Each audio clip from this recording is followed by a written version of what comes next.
Good evening and welcome to गना shot. गना shot में आप सबका स्वागत है।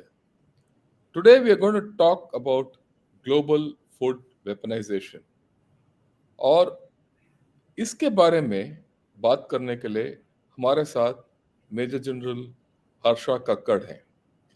At the outset, let me welcome Major Harsha Kakkad to Gana Shot. Harsha, Thank you, welcome to sir. Gana Shot. Thank you, sir. Right? And it's a pleasure to have you here. मैं सबको बताना चाहता हूँ कि Major Harsha, General Harsha Kakkad and I go back to the times when we were majors, young majors, probably newly married, new families that time, and we have grown together.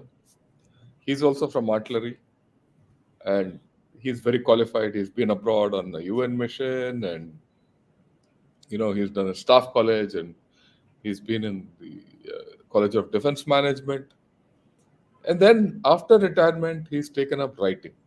और ये इतने लिखते हैं कि मैं बता भी नहीं सकता हूँ कितने लिखते हैं ये रोज हर रोज तो ये एक कॉलम कहीं किसी किसी न्यूज़पेपर में लिखते रहते हैं। आज ही इन्होंने एक लिखा है ब्रिक्स के ऊपर, स्टेट्समैन में। तो एक्चुअली जो है मैं पढ़ता रहता हूँ, पर किस में प्लेटफॉर्म में लिखते हैं मैं उसका मेरा ट्रैक ही नहीं रहता। राइट। और ये मेरा गलती है, मैं मानता हूँ सबके सामने। मेरा पुराना दोस्त, राइट, और इतना अच्छा लेखक को मैं गनर शॉट में इतना लेट लेके आया। So we are going to make amends for this, and I must publicly apologize to Harsha for this. No, sir, not at all. No, I know it's I feel bad, and we'll make it more often because I cannot leave out such a uh, reputed writer and thinker out of Gunner Shot. And खास करके who I'm known for सदियों से. Okay, Khair, today we are going to talk of an interesting subject, weaponization of food. ये क्यों है?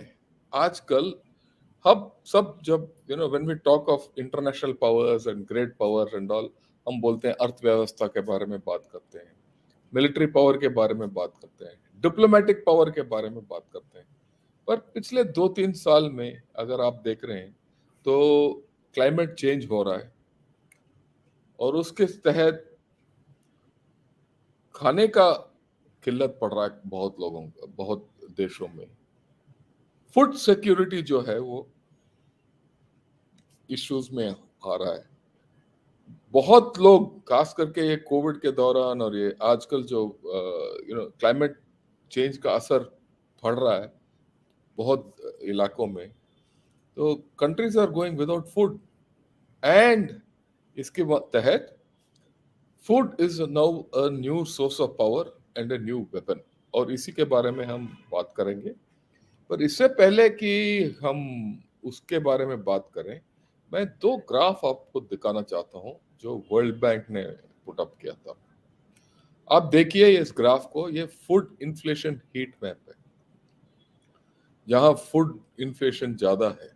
और ये लाल रंग में जो दिख रहा है, ये इसमें अमेरिका भी है, पूरा नॉर्थ अमेरिका है, बहुत almost half of Africa, complete Australia, complete Europe.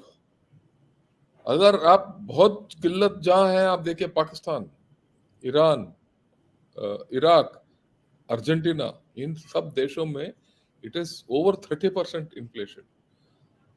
अगर आप इसी चीज को एक और नजरिया से देखोगे, the real food inflation which is adjusted for inflation, उस देश में एक और दृश्य नजर आता है।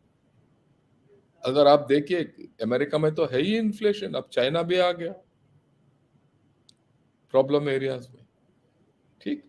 तो पर आप यहां देखिए, यहां जो है भारत का रंग हरा है, यहाँ actual food, real food inflation less than 0 है। क्यों? हम फूड सरप्लस नेशन हो गए। एक जमाना था जब PL 480 का जमाना था, हर्ष यू विल रिमेम्बर, कि जब शिप से लेकर राइट उतरता था बोरी और सीधा मुंह तक पहुंच जाता था। शिप टू माउथ होते थे PL480 के जमाने में. So it is a major change. उस जमाने से we are one of the biggest milk producers and we are biggest grain producers. हम export करते हैं. So we are in a strong position as a power, national power, as a global power. But आज जो है ये globe, ये जो खाने का सामग्री का उत्पादन का एक और पहलू देखें, किस तरीके से दुनिया में इसको वेपनाइज किया जा रहा है. और इसके लिए मैं I'll hand you over to General Kakkad. All yours. Just tell me when you want me to add your slides. I'll just add them on. I'll do that. I'll manage that, sir. Not a problem. Yeah. If I need it, if I get stuck, I'll get back. Yeah. Thank you, sir. Very kind words.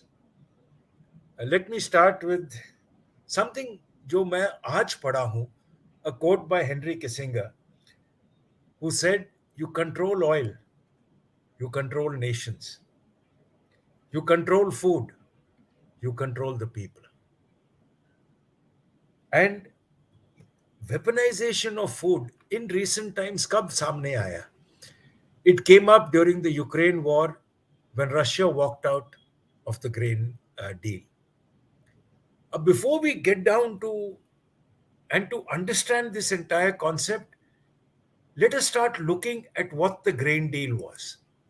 हर्ष, एक चीज आप थोड़ा हिंदी में भी English में भी हाँ, बात हाँ. कीजिए, क्योंकि आधे हमारे काफी लोग, हमारे जो फॉलोअर्स हैं, सब्सक्राइबर्स हैं, वो हिंदी जानते हैं, इंग्लिश नहीं जानते हैं.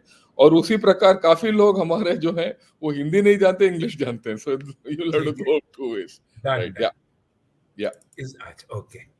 Now grain deal जो थी last year when Russia invaded Ukraine February 22 में, पहला काम उसने किया, उसने ब्लैक सी पोर्ट्स पूरे ब्लॉक कर दिए. Automatically 20 million tons of grain जो यूक्रेन में था, जो एक्सपोर्ट के लिए था, वो ब्लॉक हो गया. Globally food prices soared, shortages होने लगे. World began applying pressure. 4 महीने बाद जुलाई 2022 ग्रेन डील पे अग्री हुआ. It is said Turkey was involved, but सबको पता है behind the scenes India played a major role. उन्होंने क्या किया? फिर उन्होंने कॉरिडोर अग्री किया in the Black Sea to 3 Ukrainian ports. अब कॉरिडोर में जो शिप्स आती, रशिया शिप्स को वेपन्स के लिए चेक करती, डिले करते, but come what ever 33 million tons of grains Ukraine से निकल गए. Now you can look at the impact. जैसे ग्रेन निकला, ग्लोबल प्राइसेस 20% ड्रॉप हुआ. दुनिया में बातचीत चल रही थी that most of the grain was going to developed countries, and Russia was unhappy because Europe का स्टॉक्स बढ़ रहा था. But UN का report states 57% went to developing और 43% to developed. स्लाइड में आप पढ़ सकते हो main recipients China, Spain, Turkey and Italy. और इसमें most important is the last line. 725,000 tonne world food programme के लिहाज से Afghanistan, Djibouti, Ethiopia, Kenya, Somalia, Sudan, Yemen और बाकी अफ्रीकन कंट्रीज में गया. एक और चीज मैं हाईलाइट करना चाहता हूं आपके स्लाइड में ही. मैं सबको बताना चाहता हूं, आप देखिए दूसरा लास्ट पॉइंट में दूसरा लाइन, चाइना भी एक रेसिपिएंट था. इसमें क्या है, जो हमने पहले फूड इन्फ्लेशन वगैरह दिखाया, China also needs food from outside, और इसके बारे में आगे बात भी करेंगे. या प्लीज. इस साल 17 जुलाई एग्जैक्टली तकरीबन 1 साल बाद रशिया ग्रेन डील से बाहर निकल गया. रीजन उनके अपने डिमांड्स थे. उनके ऊपर रिस्ट्रिक्शंस कोई नहीं था फूड शिपिंग का, पर उनके ऊपर मेजर रिस्ट्रिक्शन था इंश्योरेंस ऑफ शिप्स और पेमेंट सिस्टम, क्योंकि रशिया पेमेंट मॉड्यूल से बाहर निकल गया था.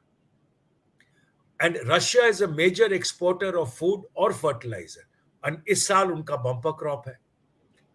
अब जब तक आप रिस्ट्रिक्शंस लिफ्ट नहीं करोगे, इंपोर्ट ऑफ एग्रीकल्चरल मशीनरी नहीं होगा.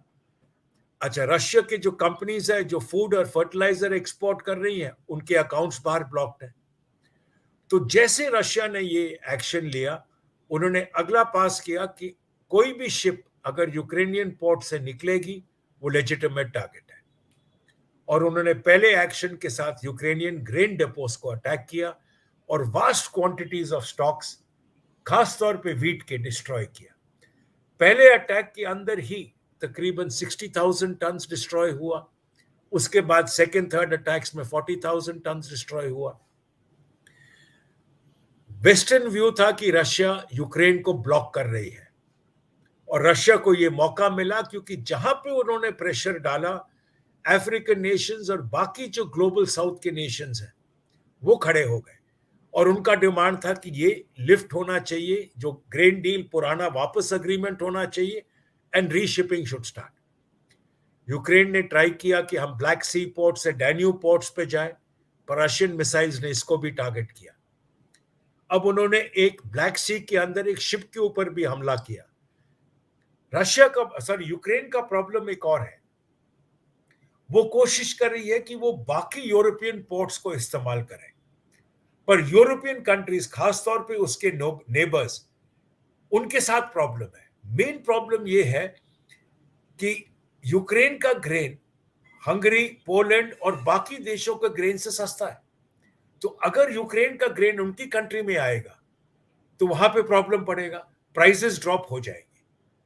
और जैसे रशिया ने ये ग्रेन डील के ऊपर एक्शन लिया, ग्लोबल व्हीट प्राइसेस 1.6% बढ़ गया। वो बहुत ज्यादा है। रिसेंटली रशिया अफ्रीका समिट हुआ। उस समिट में प्रेसिडेंट ऑफ साउथ अफ्रीका ने ओपनली बोला, we would like the Black Sea initiative to be implemented and the Black Sea should be open. We are not here to plead for donations for the African continent.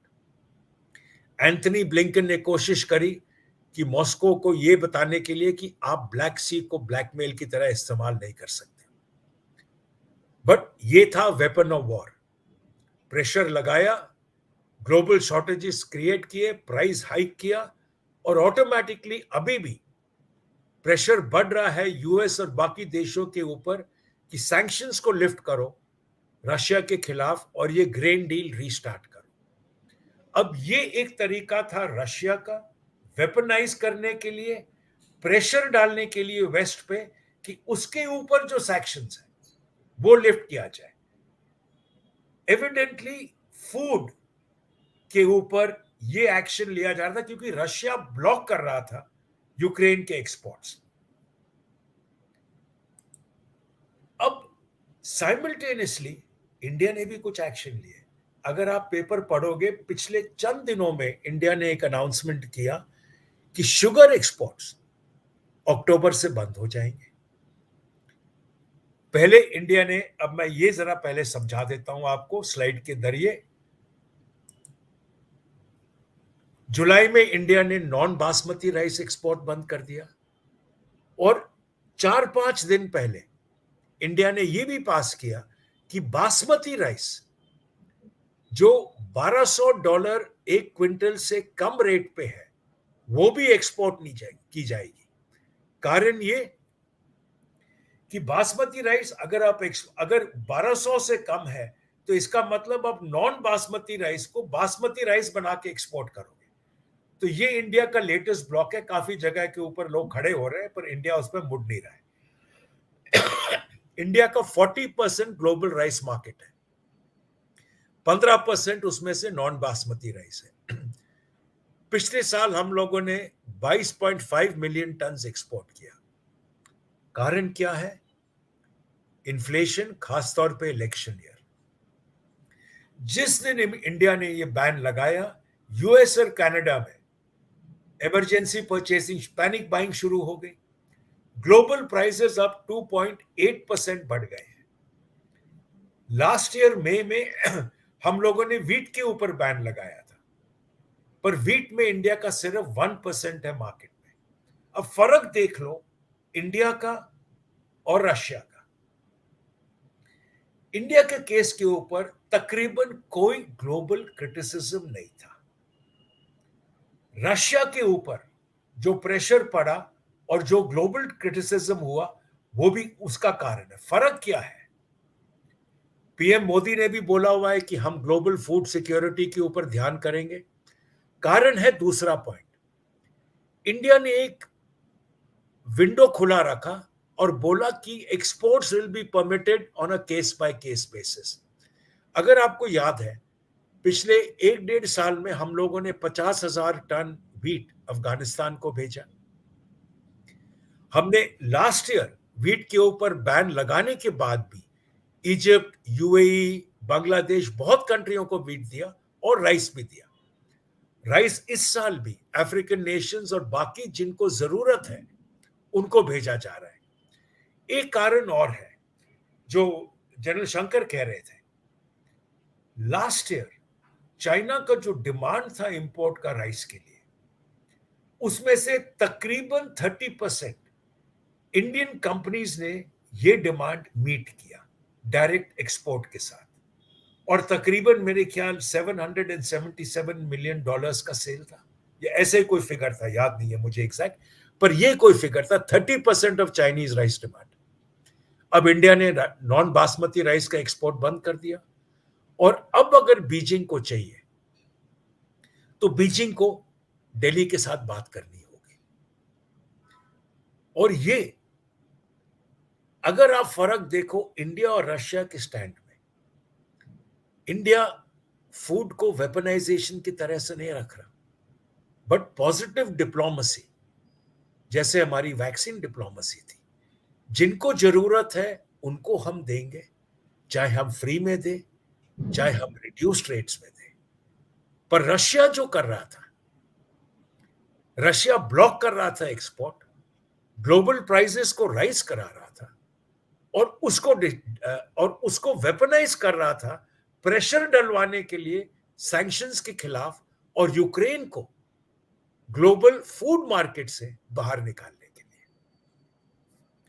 तो ये जो दो फर्क पड़ते हैं, इसमें आप समझ आ जाओगे कि वेपनाइजेशन क्या है और डिप्लोमेसी क्या है फूड के मामले में। अब जनरल शंकर बात कर रहे थे पीएल 480 के बारे में, ये एक स्लाइड में उसको क्लियर कर लूं, उसके बाद हम लोग डिस्कस करेंगे। पीएल का मतलब था पब्लिक लॉ। ये 1954 में जब इंडियन फूड प्रोडक्शन बहुत कम था, उस समय इंडिया ने साइन किया था। ये काफी बार साइन किया 1960s तक।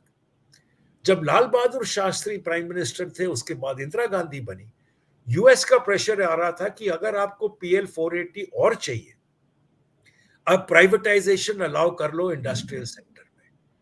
उस समय इंडिया की इंडस्ट्रीज का वो पोजीशन नहीं था कि हम बाहर वालों को यहां इंडस्ट्रीज लगा के हम उनके सबसर्विएंट हो जाए, तो हम लोगों ने एक्सेप्ट नहीं किया। उस समय पीएल 480 बंद कर दिया। 65 वॉर के टाइम ये हालत थी कि प्राइम मिनिस्टर लाल बहादुर शास्त्री ने बोला कि सबको कम से कम एक मील सैक्रिफाइस करनी होगी। हमें भी याद है उन दिनों में, जब हम बच्चे थे, 65 में हम सिर्फ 10 साल के थे, और हमें एक मंडे के दिन हमें हमारे घर में खाना भी नहीं बनता था। और ये हकीकत है, बहुत लोग भूल जाते हैं कि हमारा ये दिन गुजर गए हैं। और बहुत लोग आजकल ये बोलते हैं, I want to make a point, बहुत लोग बोलते हैं कि उन दिनों का जो कांग्रेस गवर्नमेंट ने क्या किया, वो ये किया, वो किया, आजकल क्या है। पर बात यह है कि उन दिनों का हालात जो है बहुत खराब था हमारा, और उस खराब हालत में भी उस गवर्नमेंट ने अच्छा किया। ये नहीं बोल रहा हूँ कि ये जो अभी गवर्नमेंट कर रहा है सही कर रहा है, नहीं कर रहा है, ये भी गवर्नमेंट अच्छा कर रहा है, पर आजकल के हालात अलग है। तो जब हम कमेंट करते हैं पिछले गवर्नमेंटों के बारे में, पिछले पॉलिटिकल पार्टीज के बारे में, हमें थोड़ा संतुलन रखना चाहिए, ठीक है। और मैं ये मानता हूँ जितने गवर्नमेंट को हमने चुना है, आफ्टर ऑल किसी और ने नहीं चुना, उस गवर्नमेंट को हमने चुना है, ठीक, हम देशवासियों ने चुना है, उन्होंने देश के लिए अच्छा ही किया है। कुछ गलत किया होगा, कुछ सही किया होगा, पर मोटे मोटे तौर पर सही किया है। और ये लास्ट तक आप जब जनरल हर्ष कक्कड़ बोलेंगे तो आपको पता चलेगा उन दिनों में भी गवर्नमेंट ने क्या किया। अच्छा, या प्लीज। अब 67 में जब सी सुब्रमण्यम फूड और एग्रीकल्चर मिनिस्टर थे, उन्होंने रिफॉर्म शुरू किया, और 1968 में हमारा राबी क्रॉप 30% हायर था। 2 साल बाद डबल हो गया। और वो कमेंसमेंट था इंडिया का ग्रीन रेवोल्यूशन का। तो ये है कहानी इंडिया के PL480 की। वेपनाइजेशन और फूड डिप्लोमेसी में फर्क कहां पड़ रहा है? हाँ सर, मेरा हो गया sir. Now we are open for discussion. Yeah, right. I would, also like to put across, कि there was a little bit of, or how did we transform from being a food deficient nation to a, food surplus nation, and also milk deficient nation to the highest producer of milk. Today, after all, we are the highest producer of milk. And if you could talk a little about that Amul revolution and the green revolution, how it spread, it's good because people should know. So you see, जहाँ पे green revolution था, वही started with C. Subramaniam when you started the Yeah, agricultural policy, better seedlings, support to farmers, provision of जो उनको चाहिए था, the sort of the seeds, yeah, manure, seed technology. the technology you needed, plus you needed, the sort of the equipment for them to look after their fields. The canal system जो शुरू हो गया, Yeah, distribution of water, electricity coming down to villages. So ये जो change होने लगा, that is how the whole food system began to change. और change. अभी हमारे पास ये नहीं कि food stocks की कमी है. Even today, हमारा food अब more than enough. अगर आपको याद होगा sir, during COVID, when Jaishankar was in the US and he was questioned कि India का COVID is so bad, he says you must realize that India is feeding double the population of the US with Yes, free rations every month. He month. says that is what we are providing, and that is because of food surplus. A milk revolution began with Amul, sir. It started spreading. आज आप कहीं भी देखो, you got the number of dairies that are coming up today. We are again a milk surplus. So everything, it begins with governments.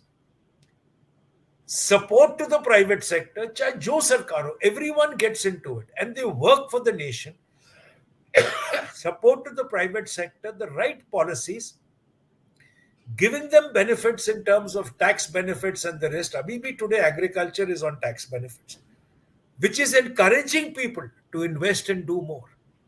आजकल जो startups आए हैं, I mean, I've been talking to people with it.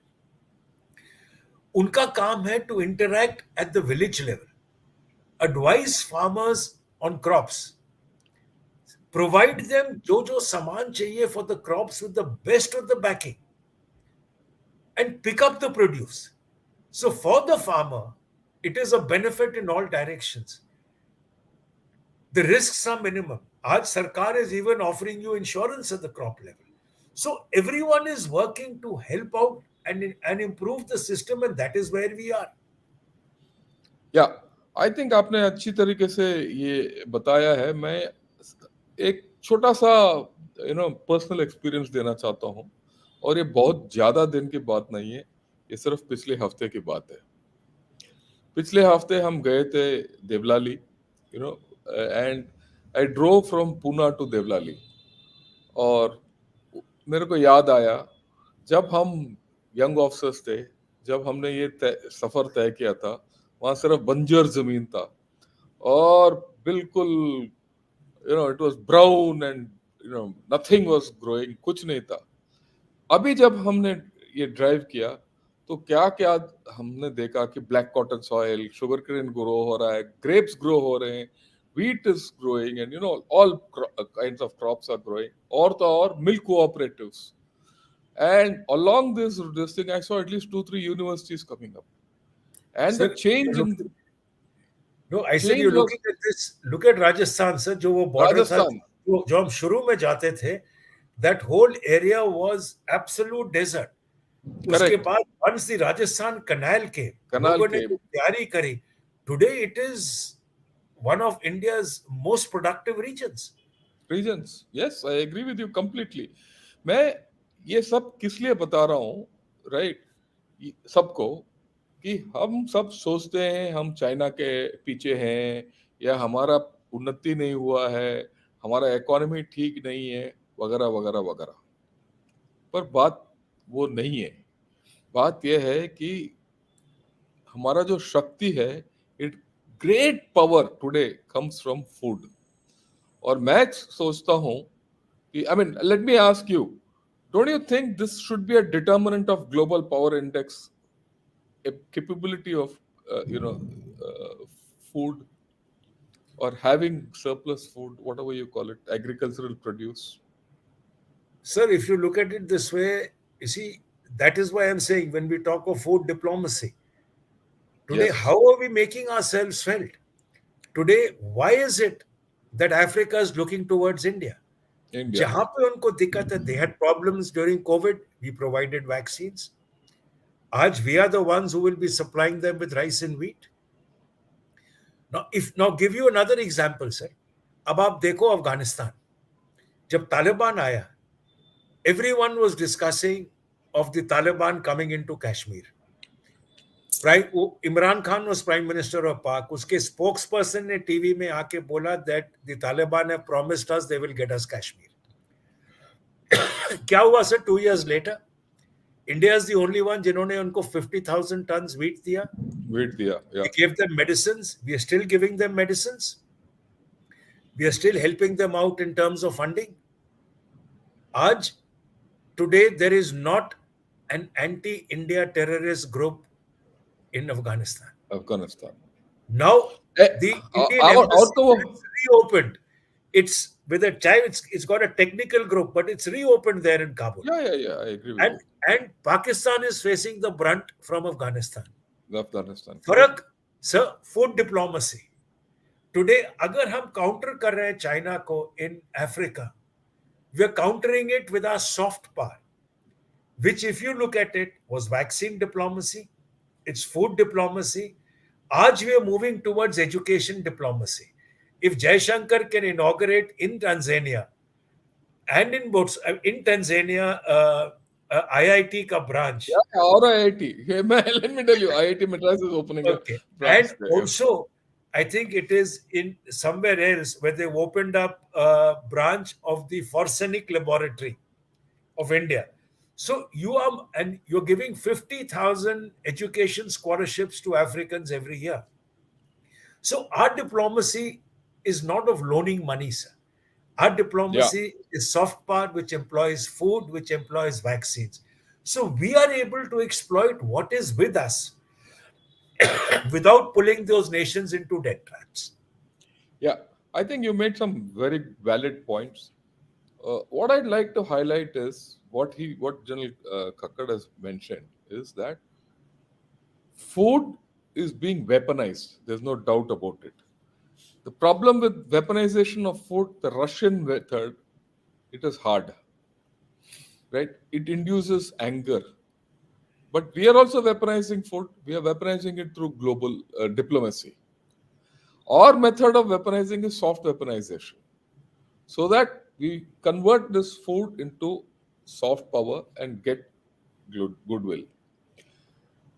And I think between the two, this is the better method. There's no doubt about it. Now, let me ask you a question. How do you think we can maximize this even more? Because in days to come, there's going to be a problem of climate change, but still we need to cope with it, feed our own people, and then still continue to do this. How do you think? Do you think we need some reforms, vagara vagara? Sir, as far as ours is concerned, agricultural reform should continue basically with the intention of exploiting each region, जो उस region के लिए खास product है. You see, the intention is कुछ regions are specific for a particular product. They can be exploited. आपका simple example था between Pune and Nasik. That is black cotton soil. अब लोगों ने सीख लिया कि in black cotton soil what can be done. Yes. So you are now exploiting the soil for what it can give you.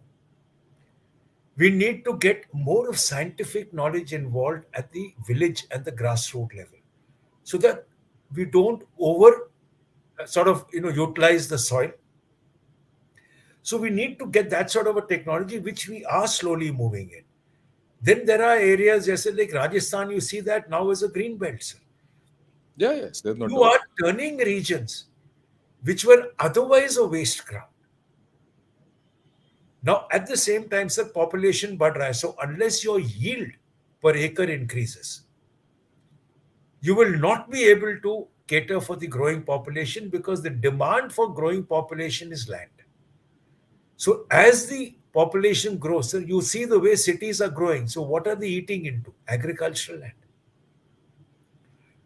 That is how cities are expanding. Yeah, yeah, So इसमें unless ठीक है. the balanced agricultural land is able to increase its productivity, the world is going to go back into a stage. As per the WHO, sorry, the World Food Program, as per them, there is no shortfall of food globally. पर problem ये है कि nations weaponize करते हैं, nations restrict करते हैं sale, nations block करते हैं. So that is causing an artificial shortfall. Artificial shortfall would be increase in prices. जब price increase होगा, there'll be smuggling. You find that happening a lot in Asia, Yeah, between Iran, Afghanistan, Pakistan, that belt, wheat goes from one nation to the other. yeah, I think you made some very valid points. Or I just want you to put it across how this capability which we have of our agricultural capability, which many people nazarandaz kar diya sabne isko, makes us into a global power. And maybe it's my view that our agricultural capability will help us knock at the doors of the UN Security Council more harder than our other capabilities. Your views on it? Sir, we have, you see, like the way our soft power is moving, I'd like to combine that all into soft power. Okay, yeah, Because, first class. because food is one part, vaccination was the other, today education, today funding. We are getting involved in multiple ways. I mean, the way when the PM landed in Papua New Guinea and the way he's been treated by African nations is a world of a difference. That is our soft power which is being projected. Now, soft power gives you support of nations of the global south. But when you look at the UNSC, there's only one country which has put a block, and all have to agree. Yeah, वो agree. block नहीं lift करेगा because of its own compulsions. Yeah, yeah. But the We know world that. knows where you are. Yeah, yeah, there's दुनिया no doubt. आपकी तरफ देखती है because of your power, because of your ability. So I agree globally, with you. अगर आप देखो, there is no nation which doesn't want to tie up with you. अगर आप एक महीने के अंदर collection of visitors to India ले लो and any other neighboring country including China, you will realize India में 4 या 5 गुना ज्यादा है. Because they want to come in with you. That is the difference. That Yeah, is the I think projection of your that soft power. I think you made some very valid points. आपने ये बोला कि कौन सा country है जो हमें UNSC में आने नहीं दे रहा, वो तो चाइना है, इसमें कोई बड़ी बात नहीं है. तो मैं थोड़ा चाइना का फूड सिक्योरिटी और इनसिक्योरिटी के बारे में बात करना चाहता हूँ. And then I want your comments on it and how do we handle this paradigm which is there, because आपने बताया कि China has now started buying from India for various reasons, right? And I don't think it'll ever get out of it also. So let me show this to all of you. ये मैंने एक video बनाया था 10 दिन 15 दिन पहले on food security in India, China, maybe about a week, 1 month back. All viewers can see it. You can see it in the playlist of Peek into Everyday China. This, अगर आप देखोगे तो ये चाइना का map में भी वो grains और ये जी जिनपिंग एक खेत में खड़ा है. ये why I am showing this is हर 2-3 महीने में जी जिनपिंग आके बोलता है कि फूड टेक्नोलॉजी ये करो, फूड सिक्योरिटी के ऊपर ध्यान दो, वगैरह वगैरह वगैरह. क्योंकि चाइना का मेजर प्रॉब्लम, हिस्टोरिक प्रॉब्लम है, वहाँ अकाल पड़ता था, खाना नहीं होता था, क्योंकि उनके पास एरेबल लैंड बहुत कम है और it is in a state of perpetual food insecurity. हालांकि उन्होंने काफी ग्रेन्स वगैरह क्या है उन्होंने इकट्ठा कर लिया, स्टोरेज कर लिया वगैरह वगैरह. दो they say that there is no insecurity. अगर बोलने के लिए तो बोलते हैं, पर हर 2-3 महीने अगर आप, हमारा प्रधानमंत्री आके टीवी में या हर जगह बोलता है कि भाई खाना के बारे में ध्यान रखो, तो there is a problem there. और यहाँ देखिए 2-3 अभी ये सिर्फ महज एक हफ्ते पहले की बात है. China to expand GM corn soybean trials amid rising food security focus as Beijing seeks to dispel public safety concerns. Right? और ये बोलता है हेबे, जियान, जिलिन, सिचुआन और यूनान and Inner Mongolia to play a role in expanding a trial of genetically modified corn and soya. उनके पास है ही नहीं, उनके पास ये टेक्नोलॉजी ही नहीं है. राइट? ओके ओके, नेक्स्ट बात ये है, व्हाट इज द स्टेट. एक और article south China morning post का है ये. राइट? ये सब तीनों साउथ चाइना मॉर्निंग पोस्ट का है. What is the state of चाइना's food security drive and what must be done to feed its people. From technology to tumultuous trade ties, China is finding it a challenge to guarantee sufficient crop yields, but drastic measures are being taken. ठीक? But next point देखिए, climate change and supply chain upheavals have also forced a rethink on how best to ensure that critical grains remain abundant. Okay, एक ये sorry. Okay, ये sorry, this is a repeat. This is a repeat. Okay. Now जो मैं बताना चाहता हूँ, अगर आप पिछले एक महीने 2 महीने या इसमें देखोगे तो there's been lot of floods in China and lot of crops have been washed off. पिछले साल इनके drought था and at that time also they had a lot of problem. So here we have a situation where China is a food insecure nation, or I will not say insecure, food deficient nation, and we are food surplus. How do we handle this situation?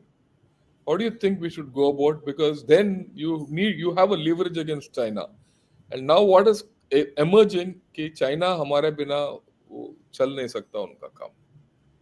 Sir, you see, the three major producers of rice जो China को import करना है are Indonesia, Philippines, Vietnam, India. We are the amongst the largest. Yeah. 30% market हमारे पास है, 40% market. अच्छा, China ने last year हमारे से 30% लिया था. The actual story of China is China has only got 7% arable land. Arable land, yeah, I agree with you. Right. So with the point and with their population, there is no option but to import. अब जो India ने block कर दिया, no export of non-basmati rice, automatically, and it's said on a case-by-case basis. इसका मतलब there is no option but to approach the government of India. And if Beijing wants to approach the government of India, the terms and conditions will be of Delhi. How we want to push it, अभी नहीं है. Within 2 months, 3 months, it has to come. अभी हमने लगा दिया because we are very clear that it is going to come up. Last year, we provided 30% of the total imports. अब इस साल it's going to be difficult. So this is where, sir, we'll be able to play the game. अब ये आएगा possibly in a few months' time because the requirements are going to begin. शुरू में they will tap Indonesia, Philippines, left, right, yeah, Vietnam. These are the countries that export. उसके बाद ultimately they've got to fall here, and we are in no hurry. So when they come here, that is the time possibly the game will be played. Will play. और ये भी मैं बताना चाहता हूँ, this is for the normal story, right? अगर कल के दिन ये चाइना आके LAC के ऊपर हरकत करे, ये करे, वो करे, हम ये मलाका स्टेट को अगर थोड़ा बंद कर देंगे और वहां if you put your navy around, carrier ships which have to take food from other places into China, उसको भी हम रोक लगा सकते हैं. और जिसके पेट में खाना नहीं है वो चूहे दौड़ेंगे अपने आप. Am I right? Absolutely, sir. But you see, for them, the major imports will be Indonesia, Vietnam, and Philippines. उनको यहाँ आने की जरूरत नहीं, but वो तो राइस के लिए है, बाकी चीजों के लिए तो बाहर से आता है. Wheat तो उनको नहीं, wheat उनको रशिया से आएगा. That will possibly come on that route because the major, in fact, ये जो यूक्रेन के अंदर the two major strikes by Russia, when they destroyed the 60,000 tons and the 40,000 tons, उसमें से the majority stocks were to go to China. तो China को में किल्लत है और इसमें डाउट नहीं है, किल्लत तो पड़ेगा उनको. Correct. Right? And अगर हम यही चीज आप थोड़ा और open it out, यूएसए से इनका कंप्लीट सोयाबीन इंपोर्ट है, राइट? सोयाबीन इंपोर्ट, और सोयाबीन के बिना इनका जो सुअर जो है सोयाबीन खाते हैं तभी वो मोटे होके इनको पोर्क मिलता है। अगर इंडिया और यूएसए मिल गया तो चाइना का हालत बुरा हो सकता है। मैं सिर्फ आपको सब लोगों को बताना चाहता हूँ कि जब हम बोलते हैं कि चाइना एग्रेसिव हो रहा है, हमारे पास पेचकस है उसको ढीला करने के लिए, राइट? यही है।